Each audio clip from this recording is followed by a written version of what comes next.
for Thursday, March 1st, 2018. Welcome to This Is Only a Test, the official podcast of Tested.com. Right. Whoa, whoa, whoa, whoa.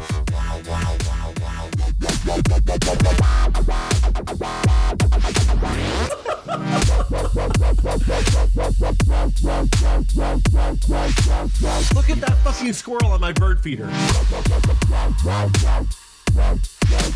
And then suddenly, the Enterprise D's bridge.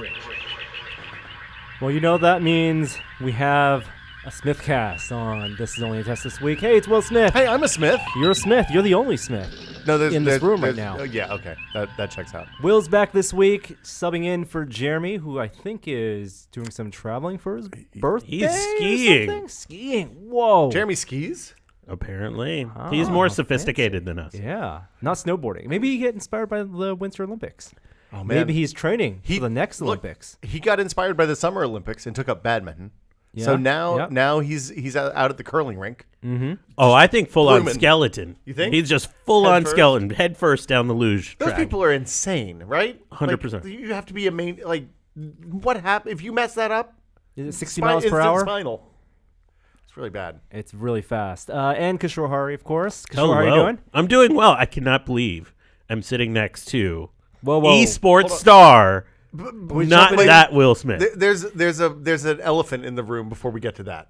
Okay. Ganesh. We got to talk about your beard because I haven't seen you in a while, and it is magnificent. It is growing. Yes. I'm in full NHL playoff beard mode right now. Okay. It's getting there. Is this a rally beard? Definitely. Okay. I'm rallying for everyone out there that needs support from my beard. It's an emotional support beard, really. So you can bring it on planes? Yeah. I've been told not to, but that's just how TSA treats me. Did you get a vest for it? A vest? Oh. Yeah, a vest for your beard. It says service beard. I have a long way to go for this to be an important, notable beard. Right now, it's just sort of scraggly. I'm working my way through the growing You're going to get to like St. Nicholas levels where you get all the way down there? I want to be able to braid it just a little bit, and then I'll know it's time to let go. Like a dwarf. You could be a Viking. Hey, before we talk about the biggest story this week, which is the eSports news, we did wrap up the Olympics. And did either of you watch the curling finals this past weekend? Yes. I did. Maybe that's the biggest story this week. How is that the Curling. biggest story? The women's ice hockey game. That was really good, too. Yes. So I watched that one take as well. that, Canada. Star Spangled Dangle. Oh, whoa. Wait, Tell us what happened with women's ice hockey. We defeated our northern enemies, put them in their rightful place. Canadian bacon can go to hell. Yeah. The silver really suits you, Canada. You know what they say, you win bronze, but you never win silver. You win bronze and gold, you get silver. You lose silver. You lose to get silver. You get silver, Yeah. exactly. You can win bronze because you win the bronze medal, but you get silver. Can I just say That's that why they announce third place and then first place. I've never sat in the middle before. Yeah. Middle's a hard place. This is awful. I'm left. I'm right. I don't know where to be looking. It's very confusing. Jeremy Jeremy does just a puts hard job. He just puts his head down and just lets it It's a happen. good policy. So U.S. women's won the gold medal for hockey, and this was a long shot? No, No, they okay. are the better team. Oh, we are the better team. Okay, all right. But so here's the thing. They And it was a lost shootout. bunch, and I don't watch a lot of hockey, but shootouts are awful. Oh, That they're was terrible. horrible. It's a terrible way to decide important games. And the Olympics have had this rule forever. Everyone hates it, especially when you get close games like this, because it's basically like, hey, you've been playing this amazing sport for a while. Let's bring in a gimmick to decide who wins. Wrap it up real nice and fast. Yeah, let's Isn't that how it ended? Mighty Ducks Part 2 and 1? Let's have a home run derby decide the World Series next year. Yeah, I mean, it just seems shitty for the goalies, really, more than anything, because they're expected to make all the stops, right? You know what? I think it's great, especially because we won. Yeah, I mean that's the only reason I thought it was okay. That's the only reason it's okay. But okay, so I've been watching curling during the Winter Olympics for years. It used to be really hard to do before they had the internet and you could watch just whatever sports you wanted. And now, there were a lot of ads on these apps, which is fine. They got to make money somehow, I suppose. But the technology experience for watching these Olympics, partly because the time zones were favorable, but partly because they did a really good job of always letting you watch the live thing if you wanted to have the live up to the minute thing, or watching it on demand without cutting from biathlon to figure skating to curling to alpine skiing. Not back the to figure potpourri for the skating. prime time. Yeah, exactly. This was the best viewing Winter Olympics I've ever had. Yeah. I'm like NBC got dragged real hard on the last Summer Olympics, I think, because it was just Everything was delayed, and Yeah. you couldn't watch what you wanted when you wanted. So everything was live, great with the asterisks. highlights, replays. The VR stuff was awful. well, the It was 360 one of the video worst. is always bad. Yeah. That's the lesson. It's not VR, somebody told me Yeah. in a Wired So, editorial. U.S. like- curling team led by Minnesotan John Schuster. You can tell that from the mustache. Well, is he the mustache guy? I don't know. He's not the Probably. mustache guy. I don't know any of their names. No, he's Why not the do you Daniel know Wright their character. names? So let's set the stage. What happened with U.S. curling? Because I remember watching not the finals, but the 1 week before the finals in the round robin, and U.S. was down 2-4. Yeah. Had just lost to Norway, I believe, on their sixth match. Norway was pretty and savage. they're about to get knocked out. And also, wasn't this the team that 4 years ago placed last in curling in That the seems Olympics? Right. Yeah, why not? Of course. It's an underdog story. It was really fun. Are you auditioning for 2022 curling commentator? No. I'm setting up for people who may not have followed U.S. curling. So John Schuster, his team, he won bronze in 8 years ago. That was the one before Nagano. Sochi. Not Nagano. No, Nagano was like years and years ago. Nagano was 98. Turin? Yeah. Turin? No. No. Oh, how worldly Was we it the are. Sochi was Russia. Sochi right? was 4 years ago. And then the one 4 years before that. France. It was in France. Oh, it was in Italy. It was Turin. Turin was 2004, 2002. Anyways, Okay, Google. Anyway, came back 4 years ago in Sochi and placed dead last to the point where he was kicked off the U.S. curling team. Yep. And then rebuilt his team from just locals in Minnesota. They called themselves the Rejects, and then did so well that the U.S. curling had no choice but to make them the team, and then did poorly, leading going into the round robin. Well, I mean, so it's a double elimination, right, for the Olympic curling, which was nice, right? No, the round robin top X number of teams move on. on. Okay. But they'd beat Canada, and after they'd started off 2-4, I think they won their next 4, and then that got them to the medal round, and then beat Canada again in the semifinals. So I should clarify. When I watch curling, I really don't care at all who wins. I find it incredibly meditative to watch just because of the amount of strategy that goes into the placement of the stones.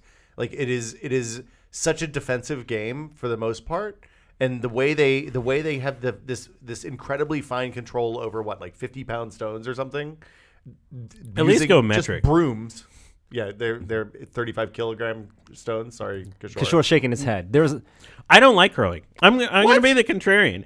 It's slow. It's Yeah. long and slow. That's what's good about it. You know, I understand what you're saying with the meditative part, but it's a really ridiculous sport. Everyone's like, every 4 years, people are like, I'm into curling. I love it. Has anyone who watched curling then decided to find a local curling There's a team curling rink in San Jose. Yes. and try it? I've tried it out. Really? Oh. Yeah, I played curling. It's not bad to play. It seems like something you can have a couple of beers and do pretty good. That is Oh. 100% the reason curling is awesome. Yeah. We should go curling. You want to do it? I'll go I curling. have a friend on the curling team down in San Jose. Gina will go curling. She watched more curling than I did. I'm willing to not just go curling, but invest in the shoes.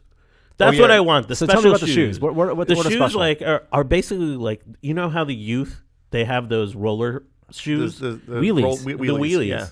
Oh wow! So you guys are hipper than me.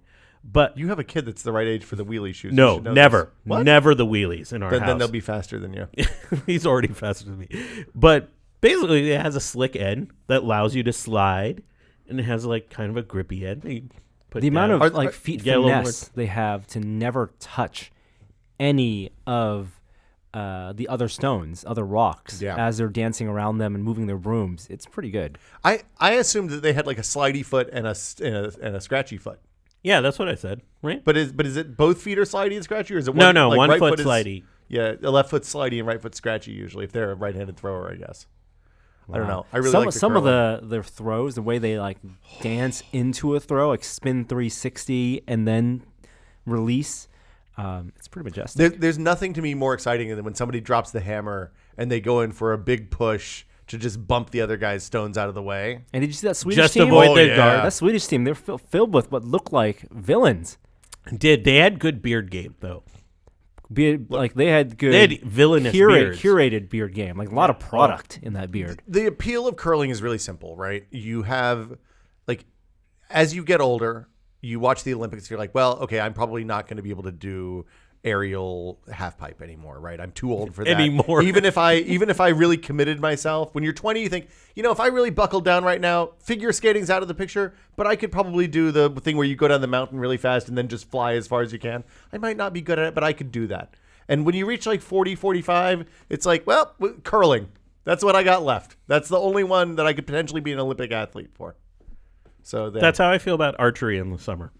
Yeah, exactly. Archery's not no. No. None but of us I could could do archery. Yeah, you could. I'm not saying I could win. I'm saying I could shoot and hit a target. You could pick up archery when you're 40 and be competitive if you devote yourself to it. Quit your job.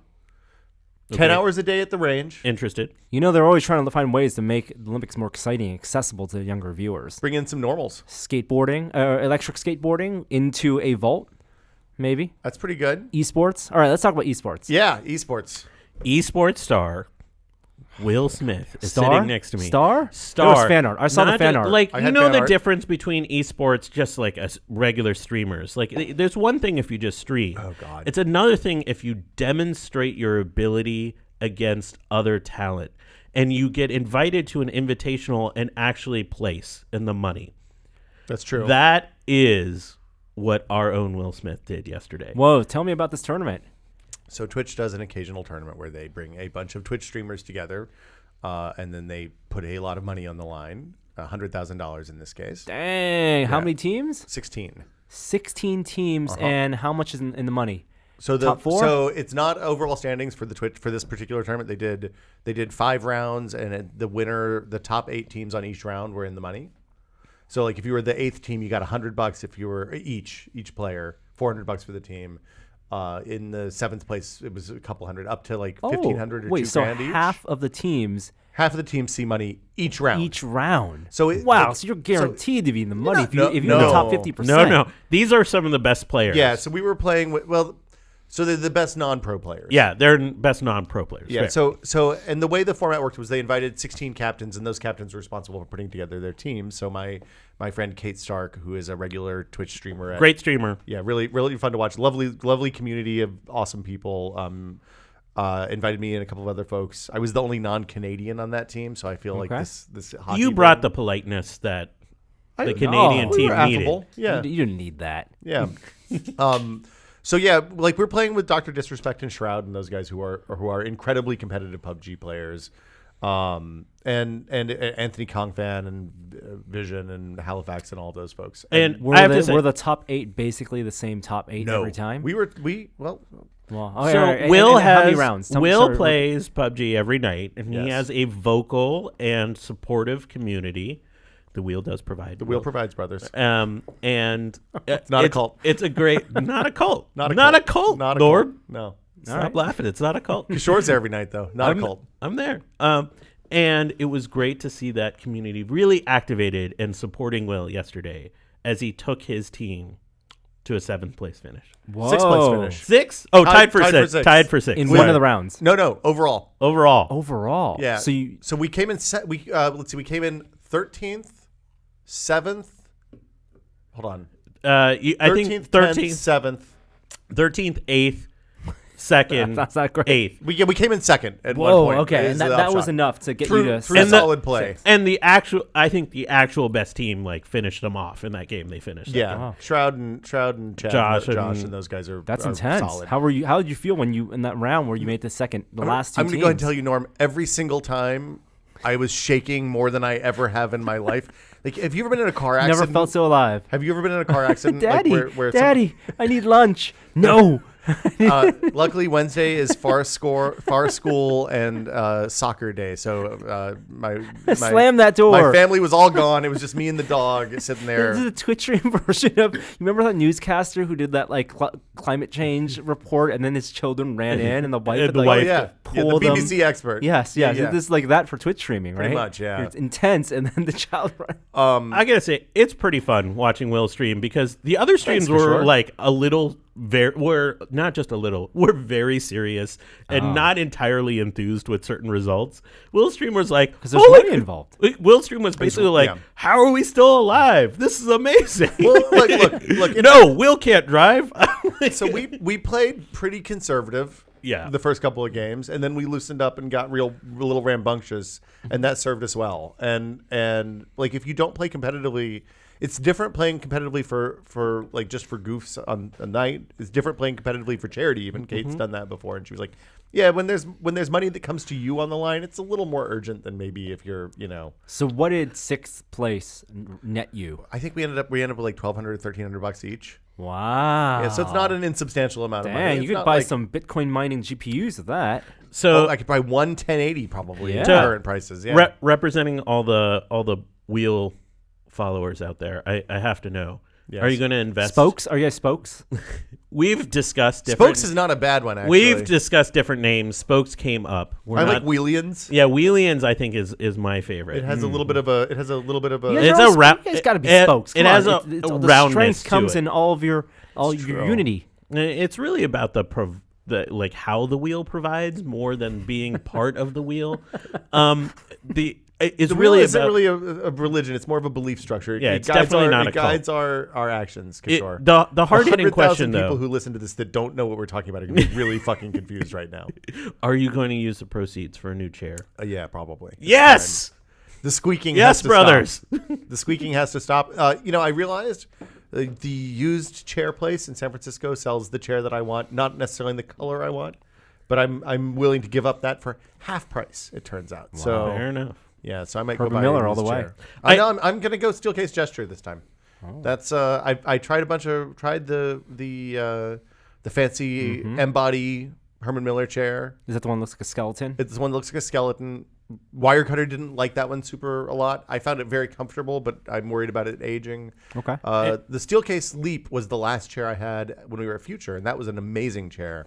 I tried out the Gesture a few weeks ago. I really like the Let me tell Gesture. you It's about a good chair. the chairless lifestyle. Oh no. I'm there for like 12, 13 hours a day. I can't sit there chairless. You can't stand there. I can't stand there for 12 or 13 hours. I thought about getting a high chair and lifting the whole feels thing up. so good. Look, you're young. You have your whole life in front of you. We'll take a look at yeah. Norm's calves later, where he Yeah. can be like, "Look at the evidence." This gun show. Just to wrap up the esports thing, I was very skeptical of watching Twitch streams for like on a regular basis. It like when you find a nice stream, and the leading streamers are I think harder to watch because the chat there's moves too fast. Chat moves too fast. There's not as much community. But I think that there's a lot of like mid-level people that are really enjoyable. I oftentimes just have it on in the background while I'm working on other stuff like writing and other things, and it's more enjoyable in a lot of ways than what's on TV. It's kind of like podcast in a lot of ways. Yeah. So I never really watched Twitch streams. Like I watched when Patrick Klepek was playing Spelunky 2-3 years ago. I would watch him. I streamed some Spelunky playing when I was just as kind of a way to keep track of my progress more than anything. So I could see, look, 3 weeks ago I couldn't get to World 3. Now I can get on. It was just a kind of. It was kind of a metric for me, right? Mm-hmm. When Gary was like, "Hey, you should watch PUBG," and we started watching Dr. Disrespect and Shroud and Grims and those guys, and I was like, "Oh man, this is incredibly compelling. This game in particular is incredibly compelling to watch, just because, like a TV show, you can kind of jump in at any moment. The rules are simple enough; you know what's going on, and even if you're just watching one person's perspective, it's really fun." So. So I started playing on the stream with and it's Gary, actually and, a here we decent are. way to get you into games you wouldn't play otherwise. I think that's watching true. people play Yeah. them. Yeah. All right, let's talk about some pop culture news. Need a music cue. Oh, He's yeah. working on it. I don't. Hopefully, getting there. I didn't. All right, we we're were- here. We're here. Hold on. So close. Pop culture. Pop culture. New. I don't. It's not in the thing. All right, pop culture All right, news. pop Pop culture news. Pop culture. Hey, you guys watch the new trailer for Wreck-It Ralph 2? Wreck-It Ralph Breaks the Internet? I saw that. What? Isn't that term like 4 years out of date? Breaking the internet? Yeah. Are they a little behind It takes on a this? long time to make an animated movie. The kids like it, though. But it explains everything. Wreck-It Ralph. Oh, no. Not that one. We're way past it now. I got it. I can do this. Oh, my goodness. Are you really? We're already talking about the topics. Wreck-It Ralph. Oh. You should have given me all this power in one. No, it's pretty clear what mistakes were made. Which segment is next, just so I know? Technology. Okay. That's All right. supposedly what this podcast is about. Technology. Internet. So I love Wreck-It Ralph. Hope you guys like it too. It's the best. It's one of the. I mean, there've been a lot of great Disney Animation Studios films. You know, a lot of people I talk to don't see the difference between Pixar and Disney Animation. They assume like, what, Moana wasn't a Pixar film, or not Frozen. Frozen, the like Disney princesses, but so is like, Moana, kind of. But I could, and they're different styles and different studios. But people like are sometimes surprised that something like Wreck-It Ralph wasn't a Pixar film, and they although own under the same umbrella of the mouse, it is Disney Animation Studios. You got to give them their props. They're post Lasseter. Lasseter's office is at Disney Animation Studios now. I've seen it. Yeah, right. Like, yeah. So I think it's 2 offices. Probably. I mean, his office is up here too, but yeah, like he definitely came in and you see the hand of the Pixar leads with Disney Animation. Sure. But they do have a distinct flavor. Yeah. Wreck-It Ralph 2, the trailer looks great. I'm excited for it. It's Ralph and his arcade characters embracing a new world of technology, the internet, apps, mobile games. It's going to be fun. Are they going to be Candy Crush? Is Candy Rush going to be Candy Crush? I'm curious what they can do, what licenses they can. And is it going to be about games in general, or is it going to be about the internet? It's you know what? It's always about the people. It's always about the characters. It's always about family. Who are the people on the internet? I do feel like this movie is a couple years late. Hasn't it been a long time since Wreck-It Ralph? Ralph was like Totally. 2008 or 2009, right? 2010? It was right when we started Tested. So I wonder what took so long. Is it because they have so many licenses in this movie I don't know. to contend with? 2012. It wasn't that long ago. 5 years ago. Feels like a long time because we get like 5 movies every year now, animated films. I'll see it. Yep. I think it's a good trailer. You guys should watch it.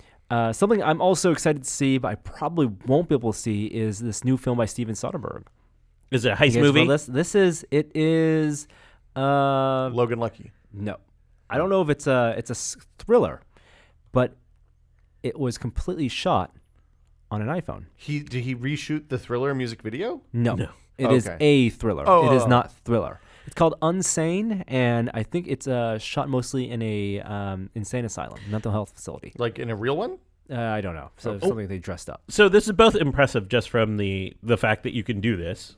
But he claimed, I don't know if I buy this, that by having a smaller camera, and he used like steady cams and whatnot, the actors were able to give more immersive experience. Yeah, the benefits I understood were like, one, the versatility of being able to put the camera anywhere, so you don't have to like build out giant holes in walls to put a camera behind it if you want a specific shot. You can just start shooting. Exactly, but like the just start shooting part of like actors, sometimes on film sets you're waiting for many minutes and sometimes hours for setups to happen, and then a thing happens and you have tons of people looking, and so you are in actor mode. But with a phone, it's very familiar, and you can get a phone right up to someone's face and get them to act, and they somehow feel less pressure. Did they talk about the tech? Did he have like build a rig to put Panaflex lenses or something on the front of the phone or anything like that? I think it's straight iPhone. So straight, like not even an hollow clip? I don't know if they did different. They did indicate they were on gimbals and stuff. I can see that. For steadying, but right. I don't know. I mean, like, do you think this will become normal? No. I don't think so either. Yeah. If Maybe for indie movies, like super indie movies. Look, if you look at what the story on Clerks is that Kevin Smith went out and put $25,000 on credit cards to buy enough black and white film stock to shoot Clerks, right? Mm-hmm. And you don't have to do that anymore. You can buy $1,000 phone and be ready to go, which is nice. And I think it's all about the combination of the cameras and the technologies that can make a film. Like, you use the camera that's going to be the best for the type of shot you want.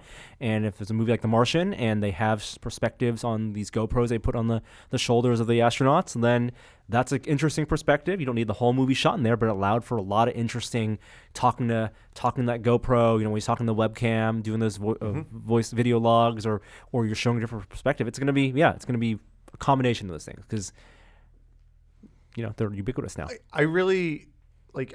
If Apple is smart, so is this not going to be released theoretically? It's at a film festival right now, so I assume it's going to be released. Somebody will buy it, and it'll be out at least in a limited. The question is, did he edit it on an iPhone?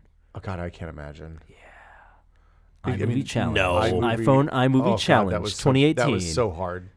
They probably didn't. I bet Apple buys it and releases it on iTunes for everybody for free. Yeah, shot on iPhone. Shot on iPhone. It's like those billboards, but Yeah. a movie by one of the great filmmakers of our time. Sure. Also, go see Logan Lucky because it was very good. Did you see these new photos that Disney has released of the Star Wars resort for Disney World? Still doesn't have a name, right? It does not have an official name, but these are official images. It's going to happen. Star Wars Land. No. This is not the land. This is the immersive So, hotel where yes. there's actors wandering around. So you can pay your $120 a day or whatever to go to Disneyland or Disney World, and there will be a Star Wars Land. I don't think they're calling it that. It's not Star Wars Land officially in Disneyland and Disney World, but this is a hotel resort that is Star Wars Westworld.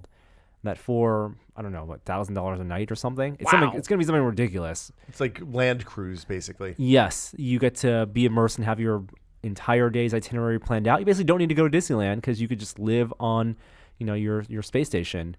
Do stormtroopers walk up to you and try to take your children? You have to be like, these are not the kids you're looking I for. bet there will be some version of that. That sounds pretty good. I bet they'll have hired actors and cast members It's going to be everywhere. so expensive. So expensive. And some of these photos... And it'll probably be a year before it's even bookable. Sure. The rooms don't even look comfortable. No, they have Right? Like space bunks. Who wants to live on the... I want to I want to live on the Millennium Falcon. Who really... It's not really that No, comfortable. I'm okay with being uncomfortable. Space to live on bunk? the Millennium Falcon. Chewbacca can spoon me if I can sleep on the Millennium Falcon. I don't care. Wow. $1,000 a night. I don't know if I'd pay $1,000 a night to get Chewbacca to spoon me. He seems like he might be a little smelly. It's going to be expensive. Oof. If you think about those Disney hotels down in Disneyland, like California, the Great California Hotel, it's like $400 a night. So I could see $1,000 a night easily for this kind of stuff. But it makes the experience 24/7 instead of just... Sure, and the kids just want some escape these days. Adults just want some escape these days. Yeah, anything to take us out of the real world. And one last bit of pop culture news. Comic books. Here's something interesting. Captain America is going to be written by the previous writer of Black Panther, Ta-Nehisi Coates. Oh, really? Yeah, this is amazing because Nick Spencer, who had been writing Captain America, has done some really stupid shit with it. Oh, When he made him a Nazi? Yeah. Made him a Nazi. Hydra Captain America. It's just, it was so navel-gazing, terrible Captain America. And so the Black Panther run that Coates did was really interesting. It was a very nuanced character. I don't know what he'll do with Cap. It's really cool that he's like a serious, like the most serious of serious journalists talking about race issues in America and all sorts of deep topics. And then also he writes comic books, which is rad. He spent an hour with Bill Simmons, I want to say like 2 or 3 months ago on his podcast, and they talk about all these offers he gets, and he's very selective right now because he feels the pressure of living up to what he's written before. So he's constantly seeking new challenges and outlets. And he talked about how comics was like a different type of challenge for him. And that's why he's gravitated towards it rather than trying to write a follow-up book to what was an amazing sort of letter to his son. Between the World and Me. Yeah. Yeah. Artists will be Lionel Yu, who has done some amazing work. That's cool. And Alex Ross doing covers. I think Free Comic Book Day, they're going to show some. You can get one of their preview comics May 5th, I want to say, Free Comic Book Day. The Marvel Cinematic Universe, spoilers for, I guess, Winter Soldier. Sure. But they never dealt with the aftermath of, oh, hey, by the way, S.H.I.E.L.D. has just been Hydra this whole time. Like that S.H.I.E.L.D. that is whole, destroyed. It's over. So the new There's no Avengers S.H.I.E.L.D. initiative is the aftermath of S.H.I.E.L.D. Yeah, and I think they dealt with that more on the TV show, Agents of S.H.I.E.L.D. Oh, so- Not even. Yeah. Not even. All right. Well, okay. I feel like that's a big giant plot thread that they just were like, It's really not interesting. Like just watching 2 hours of paperwork, not that good of a I movie. mean, it seems like it'd take a long time to wrap up all those secret bases and like transfer the titles on all the Shield, all the Humvees. congressional hearings. Yeah. I mean, look, if Man of Steel taught me nothing, it's that people love watching congressional hearings With superheroes in at movies them? with Yeah. superheroes. As long yes. as something blows up at some point. Blows up good. Yeah. All right. I think that does it for some pop Oh, culture news. Unless God. you guys have anything else you want to talk about in pop culture. You should talk about something for like 8 seconds. Ugly Delicious. Go watch it on Netflix. Ugly Delicious is great. The pizza episode especially. Ooh. Joey posted, and Joey will be around. We'll talk about this off camera. He posted a long rant about the pizza episode. Really? And he did. He's not happy about not happy about not it. happy about Japanese pizza being the best pizza. No, not happy about what the show said about the consortium and like the getting something wrong about the theory of authenticity. Anyway, Joey takes pizza very seriously. very He does. seriously. Yeah. I do not see any technology Okay, here we go. themes. Here we hold on, I'll just wait, that one's too long. You're not gonna have me do this here. We're just gonna do this one. Technology news. Technology news. Tested. What we've been testing. Well, No, that's no, not. that's don't wrong. worry. It's not All the right. right segment. Okay. We're just gonna start talking. Hey, Mobile World Congress was this past weekend. A couple of things announced. The big phone, of course, was Samsung's Galaxy S9, phone that, by all accounts, looks very much like the Galaxy S8, except for the camera system. Well, I mean, there's one other change. They moved the fingerprint sensor down back to more of a normal place for it to be on the phone, on the back. But yes, everyone's raving about this aperture, this like dual aperture camera, and that you can actually see it with your naked eye, switching between the two. A mechanical aperture.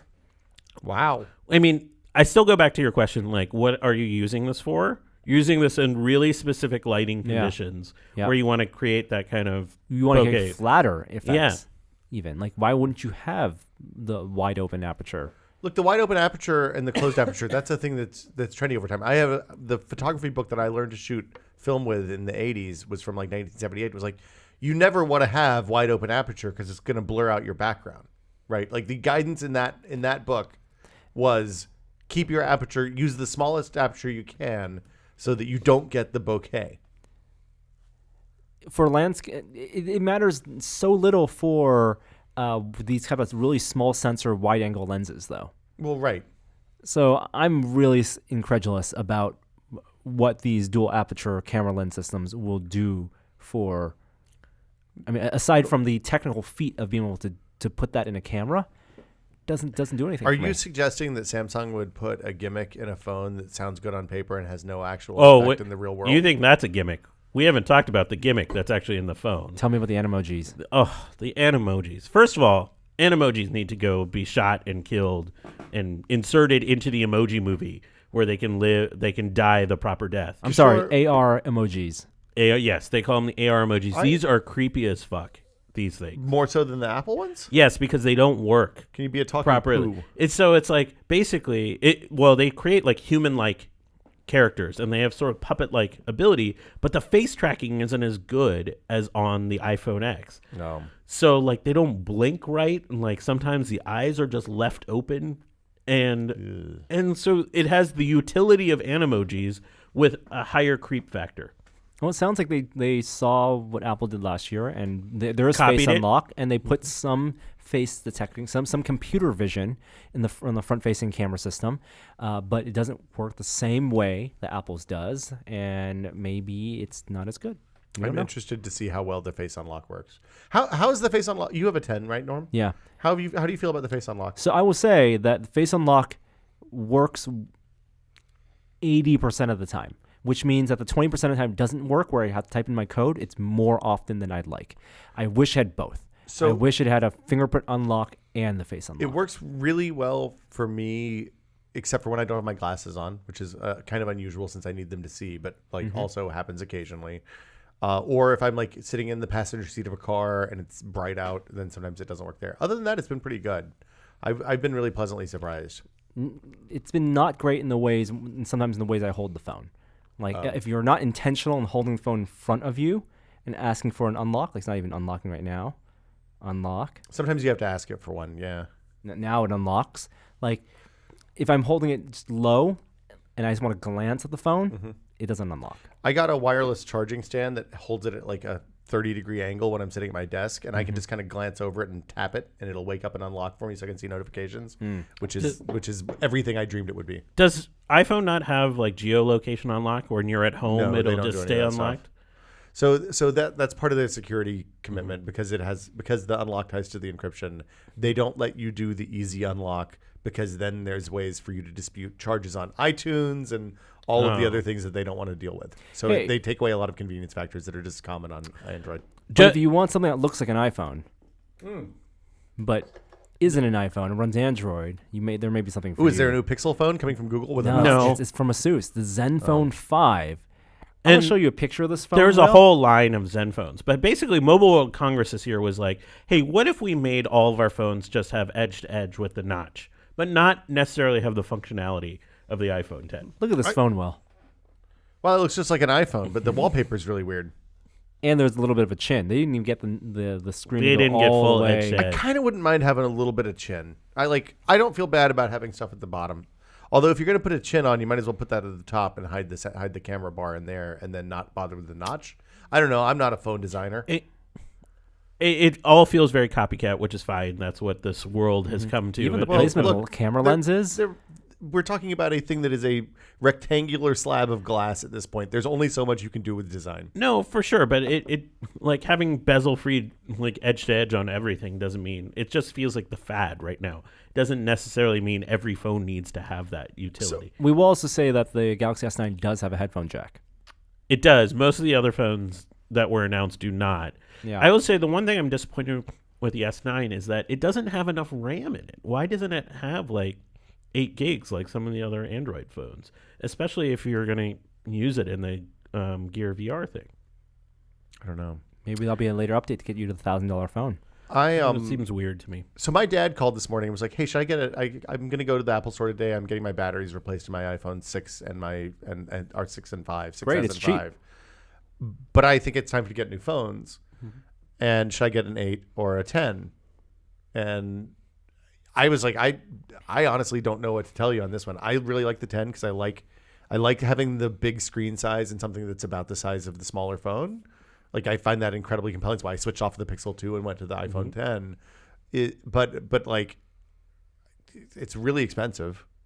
And I don't know that the 8 is a valuable upgrade from a 6S even. There was a report in ours saying that Apple plans 3 new phones this year that are going to be taking the 8 and making them look like the 10. I mean, that makes sense. And like you're hoping that the price would land in between the 8 and the 10 Or for those at the phones. 8. Yeah. Yeah, well, If it's Or the 2018 8 plus phone. and yeah. yeah, exactly. So I think that's probably where to go. Is like I like the 10 in terms of edge to edge. I do like that aspect. But investing in the 8 when it's going to go away is a hard sell right now. Well, I mean, they keep their phones for 3 years regularly, so it's not as much of an issue, and they're not tech conscious. I just didn't like thinking about him trying to figure out how to use the new UI and UX of the 10 and having to do all the swiping. Which, like at this point, when I pick up my iPad, I expect to be able to swipe up from the bottom and do all the stuff that works on the 10, and it doesn't, and it bums me out almost every time. But like, I don't know that him trying to learn how to use the new phone is a good thing, especially if this design is going to go away because it's not selling as well as they had hoped. Well, I mean, even though the sales numbers are down slightly, their revenue is still slightly up because of the higher prices. Yeah. So it's not. I don't think this design's going to go away. I think I mean, if this report is to be believed, getting rid of the notch and going edge to edge, it's appealing. And if they want to make more money, then they can have a bigger size phone because some people really love those 6+ inch phablet size phones. And for the people who don't want to pay $1,000 for phone, they'll have that $800 price point or whatever for the LCD version, not the OLED version. Do you think they're going to update the 5 body style? No. That's going to be that until the processor is old enough that they're not going to. I'm wondering if they're just going to eliminate that. Yeah, It seems to gonna sell suck for some people. It seems to sell. Yeah, I mean, we're not privy to those numbers, so it's hard to say. Hey, one last phone that was at Mobile World Congress. This is the one that was. This is the exciting one. Weird, exciting phone. It's from a company called Vivo, and it's called the Apex Concept Phone. This is the phone that has two interesting features. One is that it has a fingerprint sensor underneath its screen. That seems like a nice thing. And the fingerprint sensor is half screen. So it's like the lower half of the screen lights up white when you touch it. Any part in the lower half of the screen, you can put your thumb on, and it will theoretically scan the thumb and unlock. And then it is edge-to-edge, at least at the top part, edge-to-edge. No notch. No notch. So where does the front-facing camera go? Where does the speaker go? Well, the speaker can go on the top, the bevel, Is there a little essentially. mirror that pops out? There is a selfie camera that pops out. What? It pops out like a flash on an old camera. Wow. That sounds like it'll break almost immediately. Yeah, mechanical parts. Well, let's say this is a concept phone. Does that mean it's like the It's not going to market. prowler? It's not going to market. We did see a version of this at CES, and it didn't have the little selfie pop-up thing. It just had the fingerprint scanner. But even that was a more limited area. So you can see them iterating on it. Oh, it's not even like the Essential phone where they put the speaker in the corner of the phone. Here, the speaker is using the bone conduction, the vibrating the screen. Mm-hmm. Sounds terrible. So when you hold it up to your ear, it vibrates bone. They're just assuming you use this with a headset. Yeah. I don't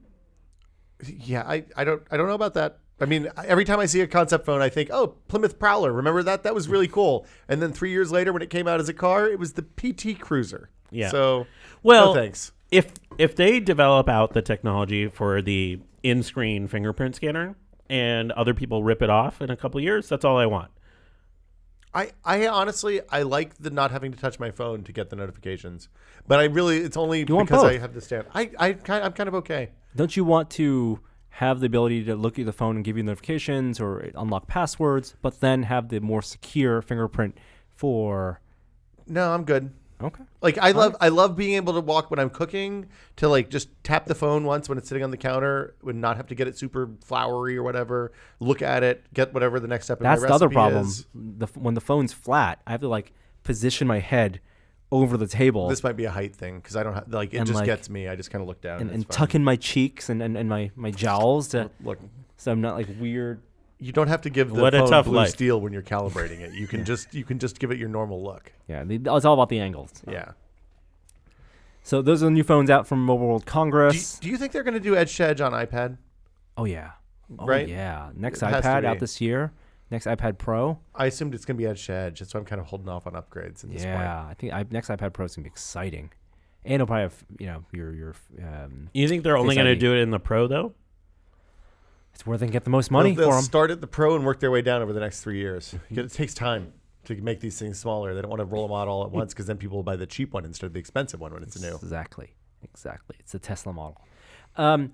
Other stuff announced this past week. Sony, some cool announcements. Sony has its on its high-end camera line, the A9, which is a very, very nice camera. The A7R3, which is a photographer's dream, high megapixel count, massive sensor. Tons of lenses available. Now tons of lenses available. And then good. More recently, just past week, they announced the A7 III, just A7 III. The follow-up to the A7 II. $2,000 for the body. Ooh. And 24 megapixel sensor, new processor, 10 FPS for which is plenty fast if you're not doing sports. 4K video, full frame, and 5-axis stabilization. $2,000 is darn appealing. If I did not buy a camera a year and a half ago, this is the one I'd be buying. You're on the 6D? I'm on the 5D4. 5D4. I mean, we talk about phones in like a 2-year life cycle. Oftentimes, I think is what the upgrade window is. What's your upgrade window on a camera? 5 years. Yeah. If I'm spending $3,000 on a camera, at least 5 years. I mean, maybe shutter count. I should look at maybe like what is it, 10,000 frames or something? 100,000 frames before I want to change. 50. Let's say like 50 to 70. Yeah. And you get some resale value out of it. Do you see the Smart Flash that Canon came out with? No, what's this? It's almost a room sensing flash that will automatically adjust based off lighting conditions and point the flash at the ceiling to get you the right reflection. When you say adjust, it is a mechanical flash. So when you talk about like a speed light flash you mount on top of your camera, you can bend. It usually has 2 axes of movement, right? It rotates, and It has a tilt. So you can bounce off the ceiling. So you or can bounce wall off the or ceiling. a shade or whatever. This one will rotate and tilt by itself depending on its orientation. It's on a gimbal. No, doesn't. No, it not a has gimbal. motors inside of it. Oh wow. But it will somehow sense. I guess it'll just look at the room environment, because it's not only does it need to look at the exposure and your forms for what's in front of the camera, but how does it know how high the ceiling is and where the ceiling is? Probably has like a LiDAR. Or This something, doesn't right? seem like it would save people much effort. This seems like a product that dumbs something down that the market that buys this doesn't need dumbing down. That's totally true. Have you guys talked about the Google camera? The clips, The clips? Do you have one coming? I'm so curious about this, but I don't want to spend my own the money reviews on it. are not good. No, I know, but I want to know why. I want to see it. I want to see how it works. This is the one that automatically takes pictures when it Yeah, recognizes it's the using spy computer cam vision. for your kids. Yeah. Yeah. Yeah. Clip it to the tree during your birthday party, and kids Yeah. can run up to it and get selfies. That totally would have worked at my kid's birthday party this weekend. Yeah. Well, why do you want it? What do you want it for? I don't want it. I just want to. I want to spend 10 minutes with it so I can look at it and be like, "This is really dumb," or "This is really maybe potentially neat in the future, but a bad I execution." mean, the hard part is like I'd be willing to try it out, but it's so expensive. Well, so here's the reason I'm curious about it is their machine vision stuff that they do with Google Photos is goddamn It's magic, great. It's great. right? And if you get a little bit of that brilliance in something that you can just stick on the wall and not have to think about, I'm kind of okay with that. I'm not going to put it in my house, obviously, because it's creepy. But like that integrated with a phone camera is kind of a neat thing, because then we get the good shot instead of the one that I usually take. Not at $250. No, I'm not. Like I said, I'm more interested if Norm spends his money than I spend my money. We'll take a look at it. And then if you're shooting high megapixel video or photos or high resolution video, you may need new SD cards. And SanDisk announced this week micro SD cards that have PCIe transfer Wow, really? baked in. So up to 400 gigabits per second. So does it show up as like an NVMe device, or is it a new thing? Actually, sorry. 400 gigabyte SD card that Okay. can move up to these are two different things. One is a 400 gigabyte SD card that can do 90 megabytes per second read rates, which are That's pretty normal, standard, yeah. great for 1080. And they have a new technology that will take PCIe data transfers that will go up to 880 megabytes per second. Oh, so this is the next Next gen generation. standard Yes. for Yes. Yeah, okay. That makes sense. That's awesome. Do we all have touchscreen computers here? I don't have one. I have a Asus ZenBook. So I thought no. that was a MacBook. No, this is Wirecutter's pick for one of the better laptops just because of the battery life on it. I get about 8 hours just doing normal stuff, which is pretty great, and it's super lightweight. Gotta have the touchscreen. Touchscreen Yeah. is so convenient. It's not about using it all the time. It's about when you type an email and then you don't have to click the mouse or use the touchpad. You just hit the send button with your finger. I don't ever do that, but I do use it when I'm browsing for making Yeah. things Pinch and smaller zoom? and stuff like that. Pinch and zoom a lot, and scrolling. My kid is always perplexed by my wife's MacBook because she tries to touch the screen and nothing happens.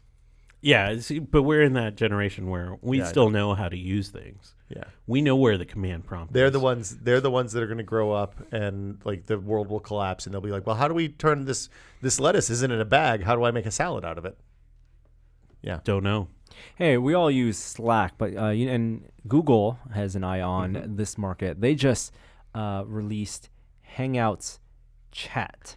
Terrible name Yeah. for what it's supposed to be. Because also Hangouts it's cursed at this point. Pretty much. I still use it for SMS because I have Project Fi, but Hangouts is not good. It's Anyone slow. interested in trying Hangouts Chat? No. No. Sharing, it has high integration into the G Suite. That's cool. They So it's say just sort of AI. Slack. It has some AI integration too. Oh, I'm Yeah, good. 25 bots built in. I actually think that Discord is probably the Slack killer when you get down to it, Because of voice? because the voice stuff works, the screen sharing stuff works flawlessly, And it's free for and those it's features. Free for those features. The thing that they don't have is like the long term file retention. That But Slack Slack does. is hugely limited. It's 5 gigabytes shared for everyone. But if you pay $5 a person, then you get infinite storage. $7 a person. Well, whatever. Not infinite storage. 20 gigabytes per person. It's $5 a person if you pay annual instead of monthly. $7 a person if you pay Really? manual. Oh, I must have an old rate then. That scales pretty quickly though. Yeah. because It the gets per expensive person. for a big organization. Yeah. I don't know. I find look, if you're looking at the cost of $7 a person for Slack versus having an office, then that's a pretty much a no-brainer. If you have a physical space and also Slack, makes a little bit less sense. Yep. It just means your people aren't communicating. Can Discord get away from just being associated with Yes. games, though? Absolutely. You think so? Yeah. I don't know if they're going to, but I look at I actually think Discord is kind of the future. Like I'm using Discord in 2018 the way I used Twitter in 2008. Like it's a place for me to get on and goof around with my friends and connect with people that I don't get to see in person very much. And I find it's very compelling because of that. It helps that the people that I'm interested in connecting with are also people who are into games, so they already have Discord. But like that private enclosed social network, much more interesting to me than the place with Nazis and the place with the bad ads. We didn't even mention that a whole social network rose and collapsed. The Russian thing? Yeah. Yeah. Good on Vero. See ya. Let's talk about that. Yeah, we talk about social networks. So, anyone on Vero? I Anyone in signed the up for first million? Vero. You I did? I signed up Really? and uninstalled it. How do you know if you're in the first million? I don't know. You're probably not in the first million anymore because it's so popular. It's wildly. I get a million. But you can't post notifications a anything. day. You can't because the servers are all down. Mm-hmm. Yeah, And it's Vero too is the busy new- installing malware on your phone. It's What? the Instagram competitor that doesn't have any fancy algorithms. So it's your feed that is chronological, and But you can't post anything. but you can't post anything right now because their servers are slammed. It's very popular because everyone wants to get an account before you have to pay. And wasn't there another service that's exactly this? Tried to kill off Twitter. There've Hello? been 12. LO, Peach, God, the distributed one. I'm just impressed with how quickly it came and died. Like as soon as Are it you turned sure? out Are it we was sure backed it's by dead? Russian oligarchs, people Yeah. were like, maybe this isn't such a good idea. I don't think it was Oh, just the no. Russian thing when people are like, I can't post anything. All right. Well, look, the first 5 years of Twitter were fail whale city. So as soon as something interesting happened, the service would but there go was down. nothing else. Well, there's Facebook. Yeah, but nothing like Twitter. Yeah, no, I know. I guess there was like, there was a couple. I used to think that was a bad thing, but now I think maybe that's a good thing that there's nothing else like Twitter.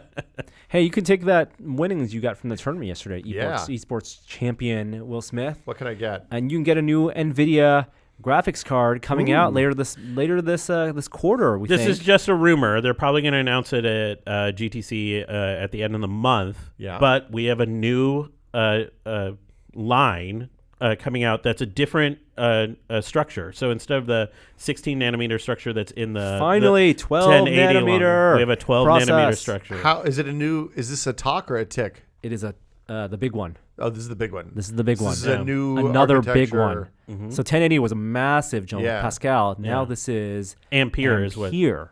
Oh, With the potentially the name, it could be the 2000 series, could be the 280. well, that makes sense because they've got all the way through the 10s, through the 080s. Yeah. I mean, it could be 1180, but that's a bad number. No, it's really bad. It's a No. cursed. Yeah. 2080. I think how- you said 280. Look, let's. I got. Yeah, 2080. That's right. That makes more sense. I have one simple question, and it's really going to determine whether this card is something I can buy or not. How is it for mining, say, Ethereum? I bet it's going to be really good. Oh, fuck. They said that the baseline, the 2070, if the rumors are true, will come out obviously more powerful than the Ti.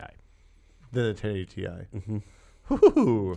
Yeah, it has DDR6 memory in it, and supposedly that memory is at the high end faster than the DDR. Should be easy to get lots of that in massive quantities for the Bitcoin miners. Yeah. Yeah. Imagine But do you think they'll in their press announcement and their big announcement for it, they'll do like mining comparisons, like Yes, how much 100%. Actually, they might No. not because they've No. been saying they're people for would gamers. boo that. They don't want to. But the thing is, if they come out with this card and it opens up the bottom of the market again, it opens up the 10s Yeah. back for gamers. That's not a bad thing. That's But- only. but no, I mean, that's what keep Jeremy said. manufacturing them. But If that's there's what no Jeremy- supply, it doesn't matter. I mean, they said that in the rumor that they're going to be toning down production on the 1080 architecture now. Yeah, of course. They already started. I mean, they always do. Yeah. The question then is, like, don't buy a 1080 if the new one's out, obviously. Well, maybe You you, might buy a do. If, 1060. well, I mean, if the price drops like in half at the Maybe. announcement, then maybe you do. I But- don't know. I mean, all the prices are super inflated right now. As Jeremy said last week, I think the best idea is if they came out with a mining specific card. Well, yeah, that makes a ton of sense. Something that doesn't have as much memory and has that makes a lot. And more just sense. like shift all of those people over there. Or that uses slower memory because you don't need that for mining, but you do for games or whatever. I'm interested. The graphics card market. It's funny because somebody asked me if they should build or buy a computer the other day, and I looked at prices of video cards, and I was like, look. For the first time since I've been building computers since the 90s, it is cheaper to go to Origin or Alienware or whoever, somebody who gets cards at the OEM price, and buy the machine from an OEM with support and the whole thing than it is to build it yourself if you want a 1080 or 1070. And RAM seems like on the high end of where it's been for a while. Yeah, there was too. some sort of I don't know I've seen people talking about that. I don't know what caused it. I don't know. The nice thing is like EVGA and Nvidia are selling cards direct to consumers as well if you can get it on one of those orders. So you can still get a 1080 at the MSRP if you kind of look around a little bit and are careful. Hey, did you know Audi is going to send 2 rovers to the moon this year? At least that's what their plans are. For real? 4th, 5th, and 6th cars on the moon? Not cars, rovers. Well, They're Quattro rovers. Actually, if you saw the movie Alien Covenant, you saw these rovers in one of the first scenes when they land on the planet. They come out of the ship. They're pretty cool looking rovers. Alien Covenant. No. The most recent one. Don't think about it too much. So the Audi Lunar Quattro is a rover designed by PT scientists, and that group, along with Audi and Vodafone, for these 2 rovers, they will communicate with a 4G network that they're setting up on the moon. Does 4G not bounce off of the atmosphere and the magnetosphere or whatever and come back down? I don't know. They're setting up a small network. They say with something the size of a bag of sugar, because weight's going to be the payload capacity is going to be important here. What's the benefit of having a 4G network on the moon? Well, the rovers can talk to each other. That's it. It's just a local wireless network. Why not just put a Wi-Fi point out there? I think they probably put out this 4G thing just to get press attention. Because 4G is associated with service, cell service. Just wait till they're we have an upgrade. It's 4G LTE on the moon now. Hey Will, you're playing sounds. Sorry. Hey Will. Oh my God, it's getting louder. Your link had autoplay video on it. That's not my fault. Every link has autoplay video on I need it. to update my ad blocker. Did you see? There's a couple interesting things in autonomous cars. AVs. Oh God, ACs. no. We're calling them AVs. AVs. Do you see That stands for audio Waymo video. release the video? I am so skeptical of this video. You should be. Now the video is interesting because it's 360 video, so it's a YouTube video where you can, they mount a 360 camera on top of one of these Waymo cars, and it's totally scripted. It is not like a freeform driving. Like they stop at a certain place and they tell you this is what your Waymo autonomous vehicle can see at this moment. Well, it can see the car next to it. It can identify a distance from that car and its anticipated speed of that car at any moment, and so it's tracking these X number of things. I mean, sure, but it doesn't show where LiDAR has some limitations in terms of what it can and can't visualize, because it also doesn't indicate how quickly it can process that information. And there's integrate so many that factors. information. Of course not. This is like a promotional video. Yeah. So they're not going to show all those discrepancies. I mean, here's the thing, though. The amount of work that's gone into accelerating the kind of machine vision stuff that this does on silicon is we are exponentially more capable now than we were 5 years ago when we started seeing these self-driving cars with the LiDAR spinny dome on top. I don't doubt that they are recognizing stuff at this speed at this point, especially if they have like a giant GPU and a PC in the car as well. Have they ever talked about what hardware is on these cars? No. Yeah, because it's definitely not like ARM-based stuff at this point. It's and then there's the philosophy of whether it's fleet-based, server-based, or local computed. I don't think it has to be local. The latency is such. So all of it, you can't rely on a wireless network for something as crucial as not murdering someone with the car. But the databases are all the fleet-based stuff means that the mapping is all continually being updated and shared. Absolutely. And so your local decisions are happening locally, but like the map, Tesla having X many thousands of cars and all those maps being, even if it's not visualized or used in the moment, that's all data that can be used to improve the system. We'll all be part of the consumer experience program. We're going to be self-driving cars there sooner than we think because California, the DMV approved driverless without a driver behind the wheel testing in April. Whoa. Good news, everyone. Skynet is online in June, so You still have to apply through this program, and it's rigorously monitored. So, but like GM and Google are going to put in applications, I'm sure. Okay. And they're going to be approved for testing on the road. Which I didn't expect it to be so soon. Actually, the projections were it was going to be held off to June, but somehow DMV moved quickly. Hooray, DMV. Are we still in the generation where we're the last generation? No, it won't be us. It'll be the next generation. It will be the last generation that grew up learning to drive and then never having to drive. the people that are between you and my daughter are those kids, the millennials. You think your daughter won't have to learn to drive? If she doesn't want to, I bet she won't. That's real sad. I don't know. That still seems fast to me because we're talking about like 10 years for our kids before they would get to driving age, and that feels like feels pretty fast. When it's time to get your kid a car, should you be in getting a car situation for a child? Would you get a car that they have to drive themselves, or would you trust the machine to drive them? Is a 16-year-old a better driver than a nascent machine? In 10 years? Yeah. I better hope the machine's a better driver. Yeah. So at that point, you won't let the kid drive. You'd rather get them Lyft, Uber, AV credits. But I'm not convinced that our society, in terms of like legal rulings and the speed at which this can be adopted, Also will the be there cultural in 10 issue. I think the years. kids want to drive themselves. When I was 14 in Tennessee, I could have gotten a motorcycle license, and I could have driven myself to school. And I said, "Dad, look at all the time you'll save. Get me a scooter, and I can ride to school by myself, and you don't have to drive me there anymore." And he said, A "No, sound argument. because I would like for you to continue to be alive for a much longer time." It's the same situation. Oh. Like 16-year-olds, like there's a reason we don't give 16-year-olds driver's license in a lot of states anymore. It's because they're really dangerous drivers, and when we do, we give them lots of restrictions. It's the same thing. You're not going to get your 16-year-old kid Only on control. If they want the freedom of driving, they can go to the the racetrack. Then let them get a lift. Yeah, go to the scooter track. It's fine. Oh, sorry. Before we move on to our next segment, I want to thank the sponsor of this week's episode, and that is Google's Cloud Platform. What can your data tell you? With Google's Cloud Platform, use machine learning at scale to build better products. Google Cloud's AI provides modern machine learning services with pre-trained models and a service to generate your own tailored models as well. Their platform is now available as a cloud service to bring unmatched scale and speed to your business applications, and it predicts so your business can thrive. Learn more about Google's cloud platform at g.co/getcloudai. Again, that's g.co/getcloudai.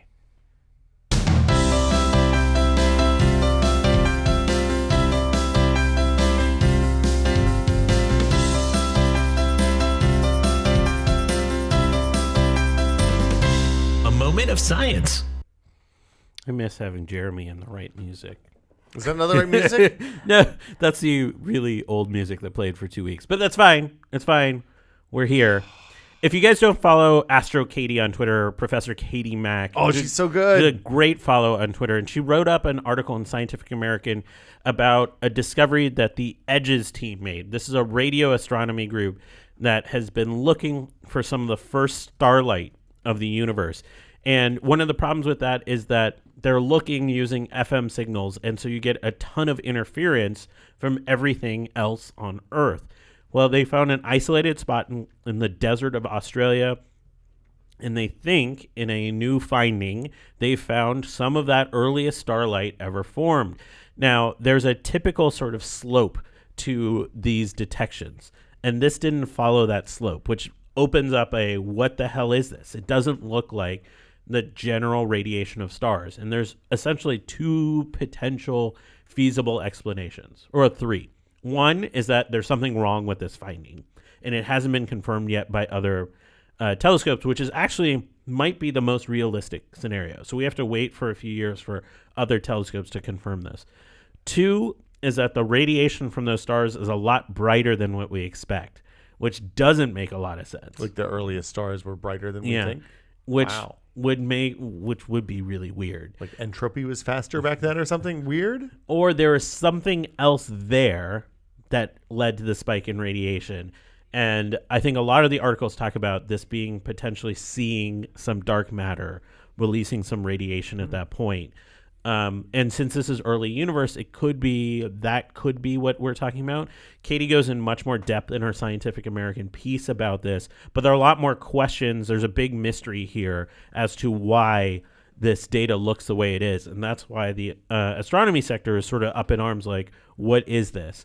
There's a lot of skepticism. There's a group just over in Berkeley that does long range, deep sort of space observations. One of the leaders of that group expressed a lot of skepticism that this finding is right and it isn't just dust or something else, some interference on land. And we've had a couple big discoveries, like the Bicep 2 in Antarctica, have similar issues with their finding being basically being contradicted by what we see in the future. But for the time being, we have this really interesting mystery on our hand. I'll put a look in the show notes. The other, and just another quick one, the EU just reviewed, I think it was close to 5,000 papers or something like 3,800 papers on bee colonies and the effect of neonicotinoids, which is this type of pesticide, and whether or not they are actually impacting colony collapse disorder.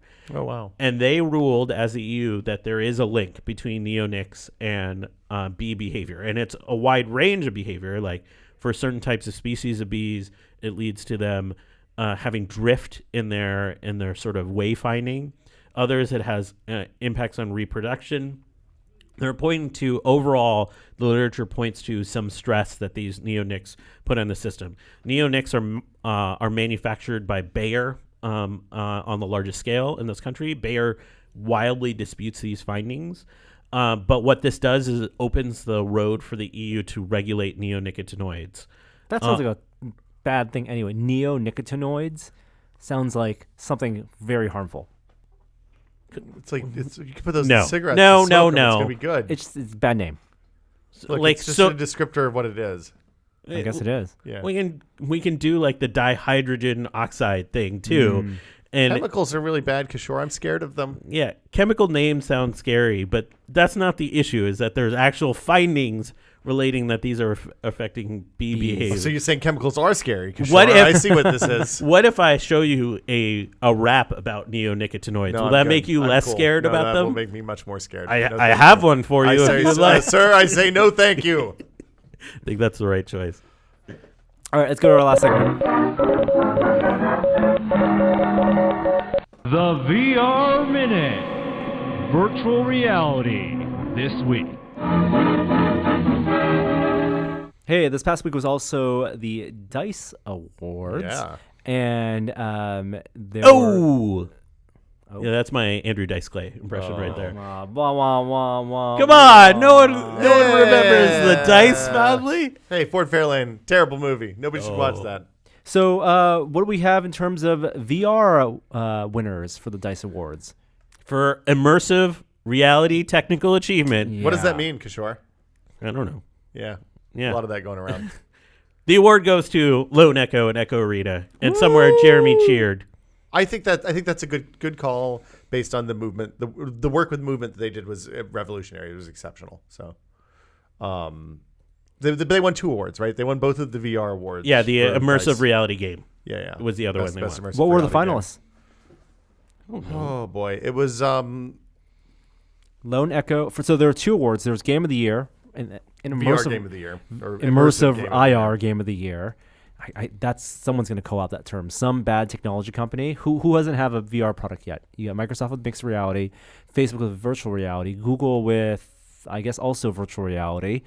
Maybe Google will take immersive reality. But there's virtual reality Game of the Year, immersive reality Game of the Year, which the nominees were Lone Echo / Echo Arena. I'm glad they combined them in one and then split the votes. Yeah. Psychonauts. Yeah. Interesting. Robo Recall. Yeah. Surprised. Space Pirate Trainer because of the 1.0 release? The I guess? 1.0 release was really good. Yeah. And then Wilson's Heart. Ah. Really?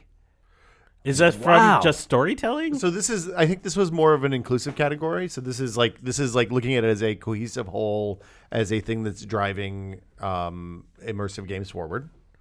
So like if you look at how, I don't know if you played Psychonauts, but I found it to be really compelling. Like they took the limitations of the platform and told a really compelling story in that using the powers that Raz has. It made it work really well. Robo Recall and Space Pirate Trainer are both mechanically really, really incredible games. I think they both kind of scratch the same itch in different ways.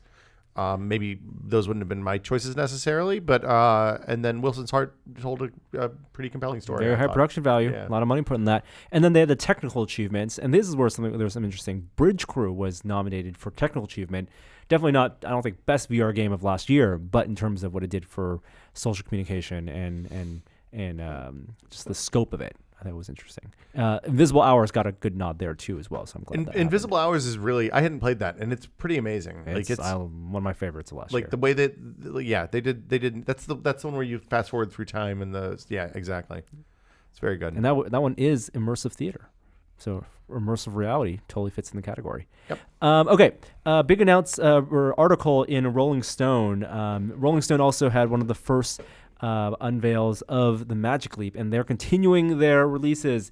This is Glixel, not Rolling Stone. Well, it's owned by Rolling Stone. Yeah. Glixel. So Brian Crescente of Rolling Stone / Glixel was able to go to Whata's new game shop. What a game shop, where Greg Broadmoor of Whata is now running a game development team, and apparently they're revealing they announced their first piece of software. So this is interesting because Magic Leap, one of the first videos they had released years ago, was you saw the Weta Workshop logo in the corner, and this was, as far as we could tell, just a scripted animated tech demo, not supposed to be a representation of the real execution of Magic Leap, but that game idea of which is similar to what we saw with the Microsoft HoloLens game demo, bugs coming out of the walls, enemies using your environment as a portal to another world. Seems to be, that was in the Magic Leap promo video, that may be turned into a real game. Huh, that's really cool. It looks like it's in the world of Dr. Gwogborts, which is... it's the ray guns from Team Fortress. Exactly, yeah. Exactly. When you say May, I mean, definitely, right? I mean, this feels like a game announcement in a lot of ways. No. I mean, but we don't know what the scope of the game is. Yeah. We don't know if it's what does it mean to have, we don't know. There's so much we don't know about the hardware and its its practical capabilities. There's a lot of promise here. It's like, we haven't really seen the hardware. So what does it mean to have a game that's going to be exclusive or made specifically for this hardware? I want it to be where you have to build the prop in real life in order to actually do it. That'd be the most subversive thing that Weta could do. I mean, the really interesting is, just like on the VR side, we have these developers, the Oculus funded through Oculus Studios. They were figuring out the mechanics and the applications of VR as a platform as they were making these games years before we had them as consumers. We assume at what a game shop, they're doing the exact same thing. They have to figure out how augmented reality can work for gaming, and how do you build a game that taps into the potential of augmented reality and not have it just be a floating screen in front of you that you're playing a game on, or and how does it take advantage of the benefits of augmented reality, your environment, whereas your environment may change from your house to my office to someone who's living in shared space to someone who's living in a big space and a small space with different wall conditions. Like, how do you test for all those conditions when they're not the ones making the hardware? I don't know. We'll see. It's supposed to come out, the hardware is supposed to come out this year. If this is going to be something that's going to come out with that launch, I mean, they would be the ones I'd want to pick the brains of in terms of their learning experiences and making software for it. We had a couple more things at Mobile World Congress. There were a couple VR headsets on display. We had the Vive trackers with Steam VR 2.0. Yeah, that's just more good news that they're actually updating it with the 2.0. Bigger area, and then also the HTC.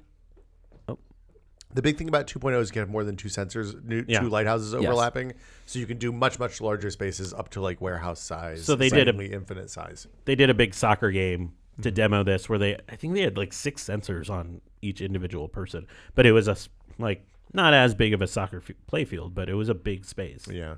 The bummer to me is that the old 1.0 devices are it seemed like for a while those might be compatible with the new sensor, the new 2.0, and it seems like now not so much. So that is disappointing. I don't know how many of those trackers they actually sold to non-developers. Well, they just started selling them a few months ago. I'm more talking about the headsets. Like the headsets and the old controllers won't work with the 2.0 now, is what it seems like they're saying, which is not awesome. They did demo more of the wireless adapter, but we didn't see it under like stressful conditions. They're demoing like a hot air balloon game where you didn't have to look around and see a lot of movement. But they were doing it on a trade show floor, which is not a ideal situation for that. For signals. And then also the Vive Focus, which is their what previously was the Daydream headset, inside-out tracking, 6 degrees of tracking.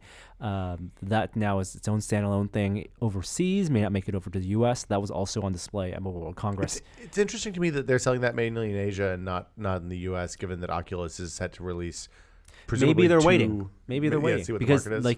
like the Oculus Go is not 6 degrees, right? But they will launch with this huge library of Gear titles, Gear VR titles, and whatever they're building up for the Go. And if Santa Cruz is either later this year or sometime next year, then I assume HTC would want to build up their content library, and then get people to spend money. Because if someone's going to spend $500 on a headset only, then you want them to spend it on your hardware and not someone else's hardware. Is the HTC standalone headset, is it ARM-based or is it? It is ARM-based. Okay. Snapdragon 835, but it has the same screen fidelity as the Vive Pros. Oh, okay. So that's really high resolution, not a lot of graphics power.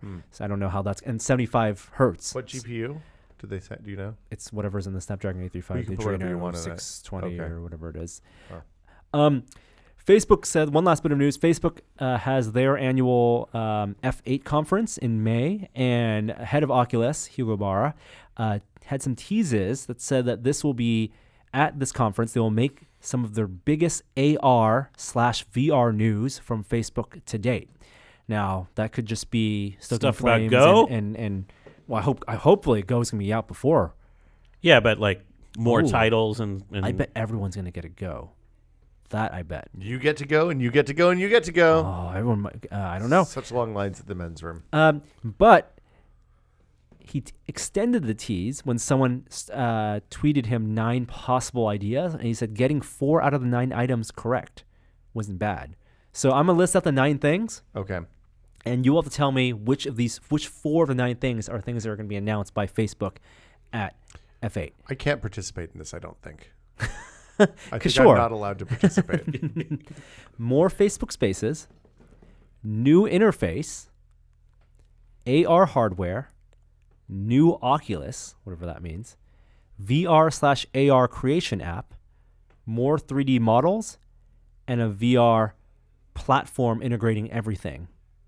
So VR/AR app is probably the easiest one to pick off that they would probably do. I want to say one space to rule them all.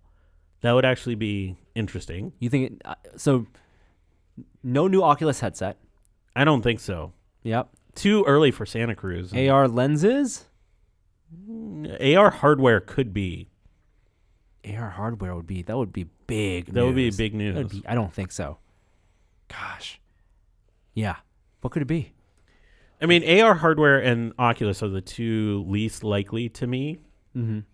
Because those, I would feel like there would just be leaks about those. I can't get a read on Will at all. Yeah. No reaction whatsoever. Maybe it'll be an announcement that well be done. at CPAC next year, showing off Bullet Train. Oh.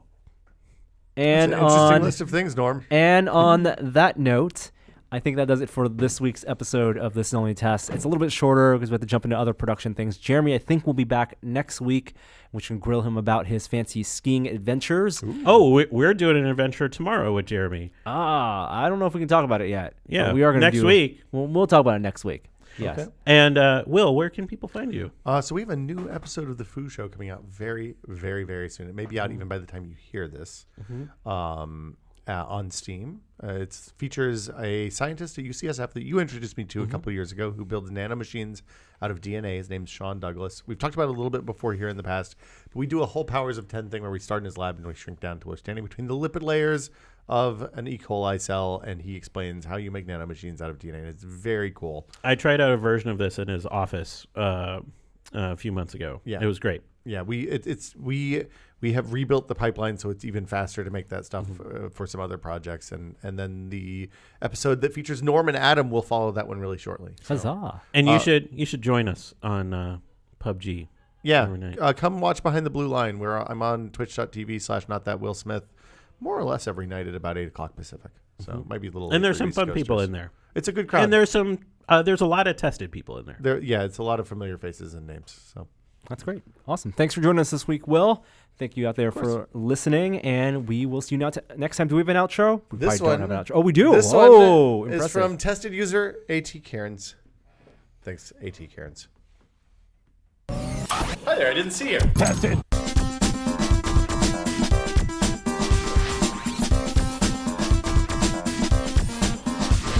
Can I just say, we were playing around before the show. This thing is a piece of shit. Hey, Jiva. Make me a sandwich.